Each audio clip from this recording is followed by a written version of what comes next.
Welcome to the Grow Renaissance podcast. Let's nourish the world.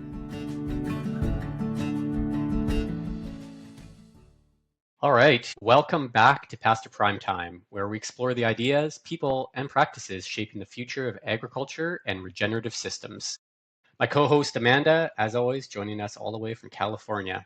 And our guest today is a very special guest, Tim Sabatino, who is, get ready for this, it's a long list. He's a father, a husband, a multidisciplinary creative, working across the worlds of film and performance.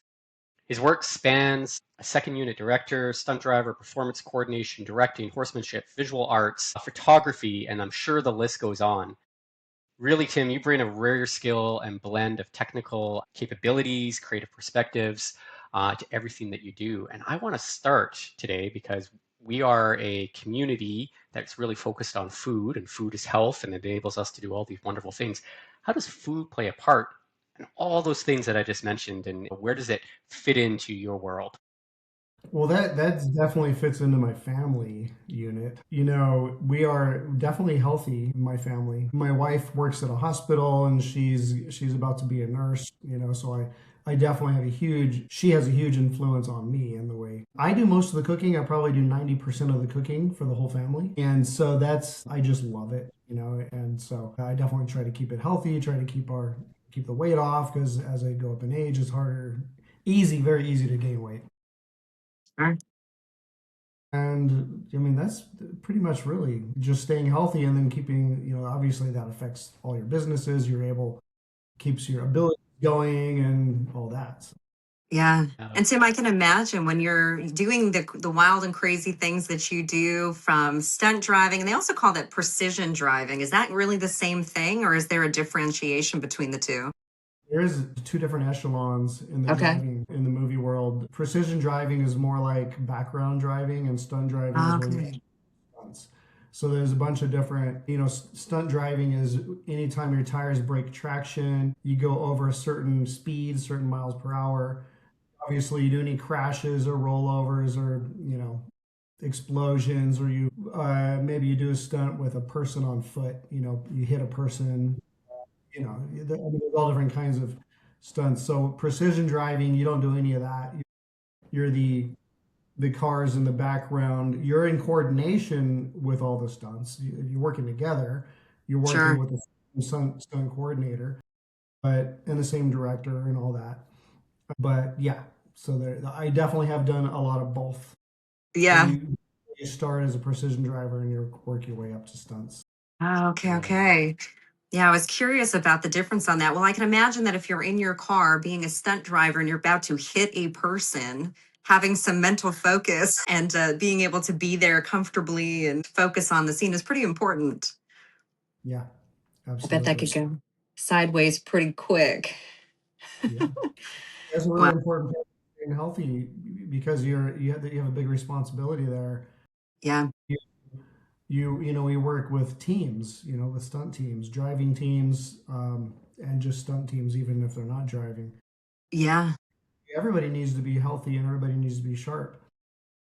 I mean, I'm very inspired. Every time I work, I'm in my mid 50s and I work with people in their 60s and 70s that are still doing stunts and they are still fit. I mean, I am very inspired by the guys I work with. Yeah. And you know, they're most of them are a pretty good influence on me, you know, and I get inspiration from working with these people.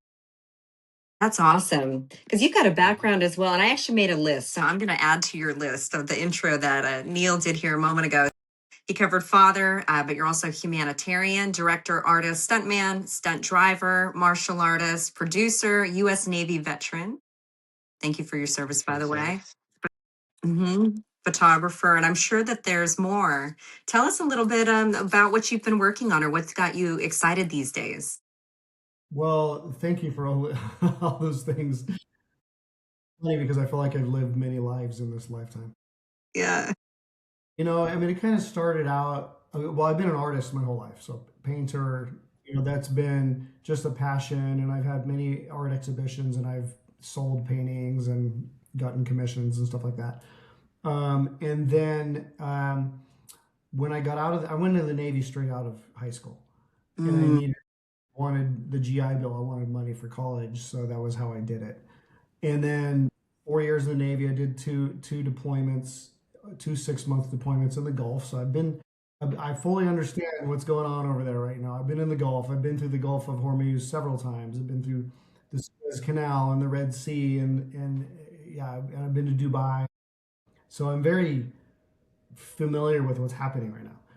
Yeah. I got out and I used my GI Bill and went to college. And the whole time that I'm going through college, first of all, I studied fine art and architecture. And at the time, I thought I wanted to be an architect. But in the meantime, I also had a job at the local camera store. And I was selling cameras to help pay for my college because the GI Bill didn't pay for all of it. And I fell in love with photography. Yeah. So I got my degree in fine art and architecture, double major, but I haven't done any architecture besides photograph it. And I became a professional photographer. I was selling cameras, ended up selling cameras for 7 years. Cameras, studio lighting, and all pro cameras. And I specialized in big, medium format and large format cameras. So yeah, I just fell in love with it. And then I just started doing it as a job, and I left the camera store 26 years ago. Wow. And became a photographer. Photography has been my bread and butter since 1994. Wow. And yeah, and it's been my day job, and I absolutely love it. But I also always, when I was younger, I always wanted to be an actor. And before acting, I was modeling. I was all young and skinny and, all American, good looking fella. And I modeled for many years. I was with Wilhelmina in Los Angeles, and I did a lot of really great modeling jobs. Mm-hmm. And then I started studying acting, and I studied acting very heavily for many years, like almost 10 years in Los Angeles. So I lived most of my life in Los Angeles. And I had the same agent for acting for 21 years, and she only recently retired. And I was very successful in the commercial world, so I did a lot of commercials, and only a few television and a few movies, but mainly commercials. And my agent kept sending me on auditions for car commercials and car commercial auditions. Yeah. And the casting directors would ask me the same questions every audition. What stunt driving training have you done? What stunt coordinators have you worked with? And this is like in the mid 90s, and I was like, none, So I realized that they want an actor that can also drive, because they're often shooting you driving for the commercial of the car, whatever it is. So I literally researched, and I went and I took all of the stunt driving schools in LA at the time. And through the schools, I got on a stunt driving team, and I started driving. I started driving on a team, and this team did a whole lot of commercials. I've probably driven in 100 commercials with this team in many years. But they I wanted to do movies. So then I think it was around 2007, almost 20 years ago, they were shooting Batman Dark Knight Rises, and they needed 100 drivers. There's no team in LA as 100 drivers. They're all like between 10 and 20 drivers. So they booked. I knew one of the guys who was working on it, and he recommended me, and I got on the team, and I got on a different team that did movies. And so now I'm driving on two different teams doing commercials and movies, and I drove on that team for another over 10 years, and we did it. I think I've driven in about 65 movies and television shows, series, and all that. This is over almost 30 years. Yeah. Then let's just back up a little bit. And then on the side, from time to time, I would book a music video or a commercial as a director. So I would start directing. Like I sort of have a lot of the camera eye, and then the acting training, and then some stunts. And then, so I started doing a lot of music videos. I love music videos. I think you can be really creative, and they're a lot of fun. And then I did some short films, and then I started directing actors' reels, scenes for actors' reels. And then next thing you know, I'm like, well, I would love, for many years, I had this in the back of my mind, to have my own company, my own production company where I produced the car. Because now at this point, I think I've worked in many different areas in commercial production. Yeah. And I'm also passionate about it. I'm passionate about cars. I'm passionate about advertising. And I realized that every car make and model, they come out with a new make and model every single year. If you look at the Toyota, a Toyota Tundra, there's I don't know how many years Toyota Tundra. What about Toyota Camry? I mean, there's a new, 2010, 2011, 2012, 2003. They make a commercial for each year of the new model of the Toyota Camry.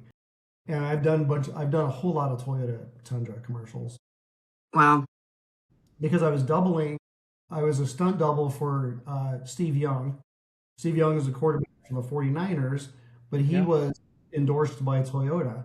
And I looked just like him. I didn't even know that. I didn't know. I looked at him. Hey, you look just like Steve Young. I was like, great. Even though he's like 6 inches taller than me, but you can't tell in the car. Yeah. So they would fly me to San Francisco, and I would, do some stuff with a Toyota Tundra, and I got to work with Steve Young a few times, and he's great. So, anyways, awesome.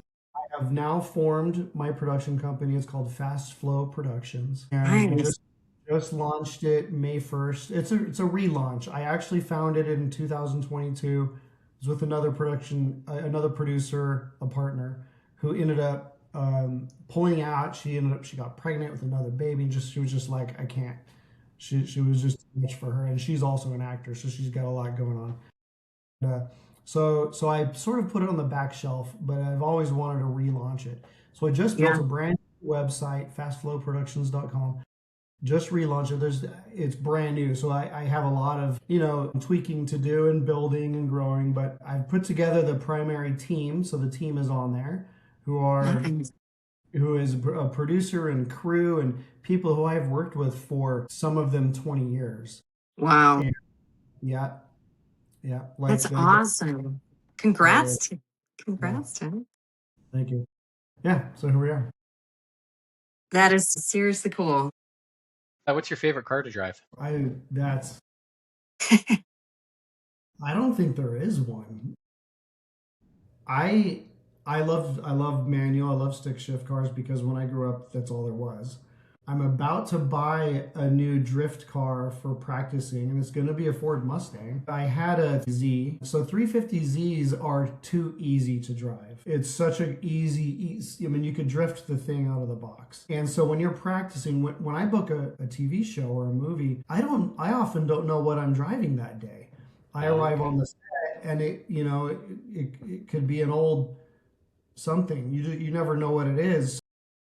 And they're not that easy to drive. They're not always easy. Yeah. So I decided to go with a Ford Mustang, which are actually more challenging to drive, more challenging to drift than a 350Z. It's just super hard to drive.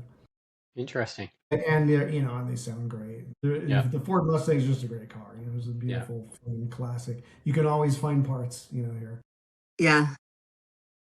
What was the one that you wanted me to buy when we were having dinner that night? So Tim was trying to get me to become a stunt driver, and I think that'd be so fun because I'm a bit of a gearhead myself. My dream car, 69 Chevelle SS, it's got to happen. And one of these days and years, I got to get one of those. But what was the car you were saying that I needed to get to start drifting? What was the one you recommended for me? It was probably the Z. Yeah, okay. Because it's just so easy, and anybody can drive it. You got to take the classes. You got to take the of course classes, and they're here in Atlanta, and they're also in LA. There's plenty of them. Yeah. So it was probably the 350Z, which is the one that I had in LA before I moved here. I sold it before I moved here, but great, super easy. Yeah. Oh, that's so fun. I mean, it really sounds, like it's got to be such an interesting and exciting day to do what you do, to be able to be out there. And it's funny, I just want to kind of go back to what you were mentioning a little bit before. I'm sure you see some different things that play into the longevity, because you were saying that some of these guys really inspire you. They're in their 60s and they're in their 70s and doing stunt work. I think everybody watching this knows somebody in their life who's in that age range who is not doing stunt work, who probably has some difficulty just doing normal day-to-day things. And that could be due to injury, it could be from whatever. But what are some of the factors that you've seen that really help with that longevity? Well, there's vitamins.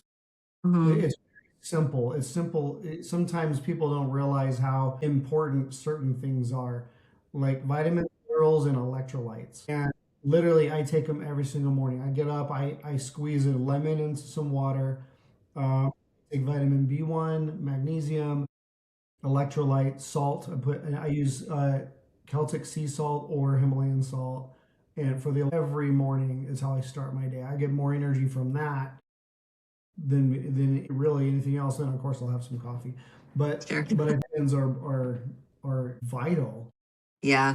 I help a lot of people get off of psych drugs, and it's a passionate of mine. And I'm on some groups on Facebook where people have been put on psych drugs and they don't want to be on them, and they're trying to get off and they don't know Yeah. how. Right. And I tell every one of them, you need to first get on a bunch of vitamins. Yeah. Like I call it the vitamin bomb. And you need to because a lot of them, I was helping this lady the other day, and she goes, I've never taken B1 in my life. She goes, how much should I take? I was like, wow, you've never taken. So the problem here, what I discovered with her was she's just completely unhealthy. Yeah. And I was like, do you eat sugar? She goes, oh yeah. I said, when did you last have sugar? Like an hour ago. I was like, oh, you gotta stop taking sugar. You need to change your lifestyle. Start eating healthy. Start taking all these vitamins. Then start weaning off of these psych drugs that you're on. Yeah. Then when you're on all these psych drugs, then we'll talk about detox. Yeah. So anyways, that's amazing. I've worked quite a bit on the human rights. And when I was a life coach for 14 years. And what I would focus on was getting people off of psychiatric drugs to handle what was actually causing the fear, anxiety, stress, self-doubts, whatever. And oftentimes that did come down to just foundational health. Like you're mentioning with sugar, if your gut is totally off balance, that gives you a very similar feeling to anxiety. You get this overload of communication coming up from the gut. People don't realize you've got more neurotransmitters in the gut area than anywhere else. And if that's just rapid firing, it gives you a feeling of anxiety and it throws everything else off. Sorry, I'm just going to jump on that for a moment here, because you're right. If the body is totally deficient of nutrients, it can't handle normal functions, and then you take a step back for what we're doing with Grow here. It's making sure that the soil can actually be efficient in producing something that has nutrients for the body. And we all know that the food is so depleted of nutrients today. What we're eating is not really giving us anything. So if you don't supplement that with a supplement or a vitamin to actually give the body what it needs, it's stressed out. that's And right. so we, of course, emotionally will feel that stress. And then when you're in a high stress industry, like jumping or, flying cars off sides of bridges, or whatever, I'm sure it's even more important to feel peaceful in yourself. That's right. Yeah. Now Thank you for doing that, Tim. in the intro, I noted that you've gotten into horsemanship. How do you go from cars to drifting to directing and the Navy into horsemanship? Okay, so I was lucky when I was growing up. My cousins, my aunt and uncle, and my cousins had a farm with horses, and so I did grow up riding horses, and I grew up around them when I was young. Nice. We spent a lot of time on our cousins. My mom was a single parent raising three boys. I was the oldest of three, and so we spent a lot of time at my uncle's and summers and stuff like that. So we were always riding. Every time I traveled around the world, even when I was in the Navy and we would stop somewhere like Philippines and Thailand, I would go, to find a trail riding horse place or something like that. I've always had a passion for them. And then I met my wife. I lived in Shadow Hills, which is in the North Valley of North Los Angeles. Shadow Hills is an equestrian neighborhood, so I had an equestrian property, and my next door neighbor was a big ranch with like 75 horses, and that was in my view of my deck. So and she's an avid rider. My wife jumps. She rides English, and she takes horses over the jumps. And she grew up on a ranch in the Santa Clarita area. So she grew up with taking care of horses and riding horses her whole life. And so then she met me, and which is like instant reality on horses. And so now we're talking about moving out of California. Where are we going to go? So we looked at Nashville, Texas, Florida, and we chose Atlanta because there are a lot of TV shows shooting here. So it was for the work. And she was like, I'd love to have a ranch. And so I came here and did some shopping, and I'm looking for ranches everywhere. And the price difference from LA to Georgia. And we found this small ranch. We're in North Georgia, just like 45 minutes north of Atlanta. And everything's already done. The pastures were fenced in. We have two big pastures, 2 barns, lots of land. My front yard is an acre. My lawn. It takes me about 3 hours to mow the whole driving lower. And so we found the place, and I was just like, I asked the real estate agent, I was like, you're kidding me. This is how much? Yeah. We'll take it. It was that easy. And my wife was still in LA, so I sent her pictures, and she was like, wow, I love it. From the pictures, I love it. We moved. I went home, we sold our cars. We had motorcycles as well. And we sold everything, packed everything we could into a truck, drove cross country, and we fell in love with it. We love this place. It's a beautiful home. That's beautiful. And how many horses do you guys have there right now? I know you got the 2 in the back with the goats, and then 8 horses now. We got rid of the goats. Oh, they were so cute. They were the sweetest, cutest things ever, but they were eating everything, including the house. Yeah, okay. So, they do that. The siding and the eating plastic and chewing the outlets. I mean, these guys. So we sold them to our neighbor. Cool. So we still see them. Oh, they were so sweet. No, but I can understand if they're eating the house. Come on now. But so in April is training people for stunts for horses for the movies and TV. Is that correct? No. So she would teach them how to ride. Okay. What happened was when we moved here, we've been here almost 4 years now. Right when we moved here, the movie industry had a strike, and the strike lasted almost a year. It was like the writer's strike, and then the SAG strike, and then it was a year of no work. But then even the year after that, it didn't recover. It took it's still recovering, actually. We had to think of, what are we going to do now for income? So we came up with the horse camp for actors. So I started directing and producing scenes on horseback for actors' reels, for their reel. Okay. Every actor puts horseback riding on their resume, but it's usually like a trail ride, My wife would actually teach them how to properly ride, but a lot of them already knew how to ride. A lot of actors came, they just didn't have any footage. So they came here from everywhere, New York and Florida, Louisiana, Ohio, a whole lot of them from LA. They would come here and they would stay for 5 days, and I would cook all the food, all the meals for them provided. We had workshops, and we had seminars with other actors and celebrities, and like some actors from different like cowboy shows, like 1924, 1884, and then or 1883, and then anyways, so and one girl came. She was a great writer already, but she didn't have any footage. So we did a couple scenes with her on horseback, so she could put them in her reel. Now she is she's an actor on the TV show called The Madison, and she's like the wife on the show. A new show, Taylor Sheridan's show. She also had a part, and she's riding a horse in the show on 1923. Wow, that's awesome. Yeah, and she did all that from coming here and filming, getting everything, her scenes on horseback, putting on her reel, and then submitting it to Taylor Sheridan, and then booking.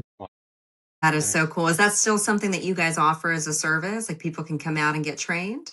Not right now, because my wife went back to be a nurse. She went back to school to be. So I still direct and produce actors' reels, scenes for actors' reels. And we could do it. It would just be on somebody else's horse. Because I'm sure also when it comes to horseback riding in the movies, you got to learn how to fall off and not get injured. Okay. Yeah, so when it comes to stunts, so we don't teach the stunts here. There's a guy in LA, or I'm sorry, here in Atlanta. His name is Tommy Turvey. He's the guy. He's the stunt guy. So I would send anybody to him who wants to learn how to do stunts on horseback. Yeah. So, and yeah, I mean, and he is somebody who, like, he is the horse guy That's so when it comes cool. to the stunt world. So I would send anybody to him. I will probably even do some training with him here in the short future. That's awesome. Yeah, there seems to be a big kick on the cowboy movies. And I mean, I grew up riding myself. I got my first horse, which was a little pony when I was 2. And I've been thrown, I've fallen off. So I mean, maybe I could be a stunt person just from my natural life of experience around horses. Yeah, I can see how that's a specialty skill. You could definitely be a stunt person, especially with your martial arts background. There you go. Especially with There you what? go. With your martial arts background and your fighting background, because I know you have a good experience in that area too. You could definitely. It would be so fun. You know, it really would be. Like, my dad was a Golden Glove boxer, so he did not know what to do with a little girl, but he had me, so we'd shadow box instead of play Barbies. And then my mom was breaking boards, getting her black belt. She's breaking boards in the backyard. At one point, we had like 20 students in the backyard training karate with her every weekend and some weeknights. And, so we're the scrappy part of the Smith family. My whole family's athletes, but we're the ones that like to throw down, I guess we could say. But I love yeah, it. that's seriously cool, Tim. That's really, really neat that you do that. And it's funny because you look at these anomalies, like you got the Jackie Chans or the Bruce Lees or these guys that are just so phenomenally able to use their body. And I believe they just kind of were born this way, to be honest with you. They were probably so athletic as little kids, just found their passion and just kind of drove that home, And so outside of that, I mean, I don't know. I think Jackie Chan's just going to be amazing forever. Well, We you wish we had Bruce Lee for longer, but we have a similar background. My dad was a third degree black belt in Taekwondo, and he had a couple of Taekwondo schools in Northern California in the Bay Area. wow. And as little as as long as I can remember, I remember going to a drive-in theater in the 70s and watching all of the Bruce Lee movies and all of the Chuck Norris movies. My dad knew Chuck Norris. And so that's how I got into martial arts. And I got my black belt, I don't know, around 20 years ago, maybe a little bit over 20 years ago. Yeah. I just found a place here, and I'm going to go back and work towards getting my second degree black belt. Nice. It's always been my goal. I didn't fulfill it in LA before we came here. That's awesome. Yeah, I'm working to get back on the mats as well. There's something about it, when it's your thing, you just really love it. Now, I'm focused on the health and wellness side because my neck injuries and things like that have made it a little bit more challenging than I would like. But yeah, there's something to it, just keeping that body going. I think that really, at the end of the day, is part of that secret recipe. We got to stay in motion. My family's Polish, my mom's side from Milwaukee. And the last time I was up there, we would go to the Polish polka. Now, I'll tell you something. Those couples that have been dancing the Polish polka for the last 60 years are the most incredible individual. There was a guy I danced with. His name was Richard. And Richard was 91 years old. And he was moving on that dance floor. He was so fun to dance with. And they just said, dancing has kept them young. And his girlfriend, I think she was 87, had the best legs. She had Tina Turner legs, but she had been dancing and staying in motion for the last, 60 something years. So obviously that's going to be a big part of that. But then what we eat, what we do, also that mental capacity. Can you give us any tips or pointers for handling stress in the industry? Because I lived in Los Angeles for a long time. I know that there's a certain, we'll say, vibe that it can give off sometimes, which can be challenging to navigate. Any tips on that type of thing? Yeah, well, I mean, the way I handle stress and the way I tell my family and friends when they're stressed out, I mean, obviously there's the vitamins, so magnesium. Yeah. If I'm feeling stressed out, I'll double up on the magnesium. You can definitely take a lot of it. Yeah. And then I would go for a walk. I'm stressed out about something, money or bills or the kids get in a fight. I don't know, I'm stressed out about something. I'll definitely go for a walk. And the good thing, I have my beautiful ranch here in Paradise. I can just go for a walk and look at the horses. I go out and I look at things, look at the trees, look at stuff. But also, I think what's really important is getting enough sleep. Like if I'm busy and I'm always working on this and that, I'm getting down like 6 hours a night for several nights in a row. That builds up on me, and Yeah. then I'm ticking time bomb. I get stressed out very easily. So personally, I need 7 hours of sleep every night. If I have 7.5, even better. But I'm good on 7. Less than 7, then I get stressed out. My wife needs 8, so everybody's different Yeah. every night, and she's good. But if she's getting 7 or 6, we're both getting little not enough. Then we start bickering at each other, and things start like, okay, we're going to bed early tonight. Yeah. Yeah. Discipline So on that. it's the basics. It's the basic things. But I agree that get out, take a walk, go see some things, get your attention off of the person in front of you driving you crazy or the problem at hand. Yeah, those basics. You they can't be, they're underrated, I should say. Yeah. Well, that's awesome, Tim. Well, it sounds like congratulations again on relaunching Fast Flow Productions. Very, very exciting. I've got a few people I'd like to introduce you to that are big in the equestrian. They may be able to team up with you to get some of those reels produced. Great. But we would love to be able to give those shout outs to Fast Flow Productions. And if you'll send us over any of your links and contact information, we'll make sure to tag it to this. And it's just really cool what you're doing. You've got a really long, successful career behind you and ahead of you as well. And we're getting towards the end here. But I just wanted to thank you for your time and your input and for everything that you do. It really sounds like you've got quite a exciting and fun life that you get to live. Thank you. I appreciate that. Yeah, I'm very excited about Fast Flow Productions because this has really been my sort of a baby that I have been, in my mind wanting to do for a long time, and now it's in reality. Now it's a practical thing. And Yeah. the business formed and started, and my target audience, my clientele is advertising agencies, people who do cars. We're not limited to cars. We also do motorcycles, also boats, and aviation as well. So Awesome. lucky enough to have experience in filming and photographing all that stuff. So Amazing. Amazing.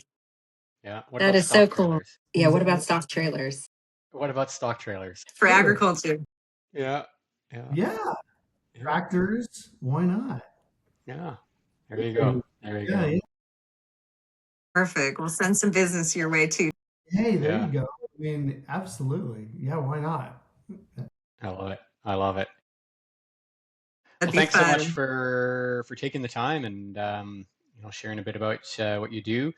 For everyone watching, you'll see the links below for Tim's agency, and we'll catch you next time on Pasture Prime Time. Bye for now. Awesome. Thanks for having me. Thank you, gentlemen. Have a good day. Bye.